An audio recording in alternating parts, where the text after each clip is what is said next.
Mon schéma privilégié, c'est d'avoir des joueurs dans les couloirs, au moins deux. Voilà, c'est pour ça que je suis moins fan du 3-5-2, même s'il peut s'avérer ultra intéressant pour certaines rencontres, et on l'a utilisé l'an passé. Et puis j'adore les milieux à 3. Alors après, on le lit comme on veut, mais ça peut être une sentinelle et puis deux au-dessus, ou l'inverse, comme on a beaucoup utilisé, 2+1. Mais en tout cas, il y a souvent 3 milieux de terrain. Après, c'est juste un positionnement défensif, hein.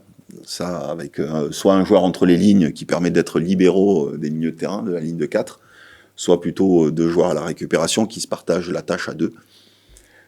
Mais c'est un schéma qui me convient parce que je le connais très bien et que je sais l'animer puisque j'ai eu la chance de beaucoup jouer dans ce système de jeu-là.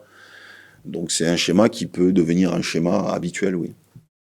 Enfin, la complémentarité sur le papier existe, elle est réelle. Voilà, un joueur leader de voie, capable de relancer et capable de réguler défensivement Kylian. Deux joueurs qui ont plutôt du volume, Lorenzo et Noé, mais on peut inclure Bilal aussi dans ce schéma-là, qui ont beaucoup de volume. Et j'aime bien avoir un joueur qui est leader technique et un joueur box-to-box. Voilà, donc le trio doit être complémentaire dans ce sens-là. Noé est capable de faire du box-to-box. Lorenzo, Bilal sont des joueurs de ballon qui sont capables de distiller de bons ballons et qui ont aussi beaucoup de volume, qui courent beaucoup. C'est des joueurs qui courent beaucoup, mais qui ont peut-être moins de changement de rythme que peut l'avoir Noé. Et Yann en régulateur, voilà. Moi, un milieu complémentaire, c'est ça. Voilà, c'est qu'on récite le même football, on a les mêmes pensées, mais par contre, on a des caractéristiques différentes pour amener des différences dans le jeu.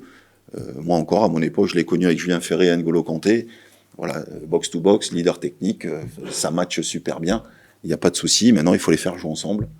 Et là, on est qu'au démarrage de quelque chose, j'espère, qui pourra durer dans le temps et être performant par la suite.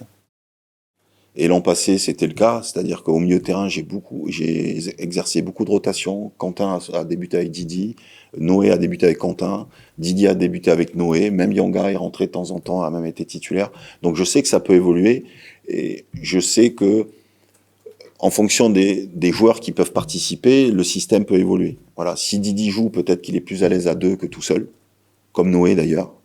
Et si Yann joue, il est plus à l'aise peut-être tout seul qu'à deux. Mais Didi a aussi aujourd'hui une capacité à jouer défenseur central. Il y a ça aussi à prendre en compte. C'est un joueur qui est plutôt polyvalent. L'an passé, il a même joué latéral.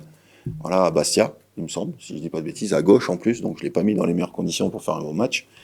Mais il a cette caractéristique d'être à l'écoute, de comprendre et d'être dans l'état d'esprit tout le temps, peu importe le poste auquel il joue.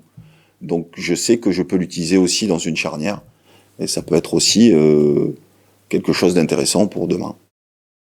Ouais, après une défaite, c'est toujours l'objectif d'essayer de se remettre dans les clous le plus rapidement possible. Donc voilà, on a essayé de faire le job cette semaine et on verra ce que ça donne demain. Ouais, Pau, c'est toujours un match compliqué. Bah, plus que, par exemple, quand on jouait Bordeaux, les équipes comme ça, parce qu'on ne s'attend pas à une équipe compliquée parce qu'on se dit que c'est une petite équipe. Mais au final, c'est ceux qui nous titillent le plus. Donc, on s'attend à un gros match comme tous les autres matchs de Ligue 2, même peut-être encore plus. Moi, personnellement, je me prends pas la tête et je pense que si demain il y a des joueurs qui sont amenés à partir, je pense que leur but c'est de faire le maximum pour se montrer. Donc, quoi qu'il arrive demain, tout le monde se donnera à fond. Donc, je pense que moi, en tout cas, personnellement, je me pose pas trop de questions. Je vais essayer de donner le maximum et voilà.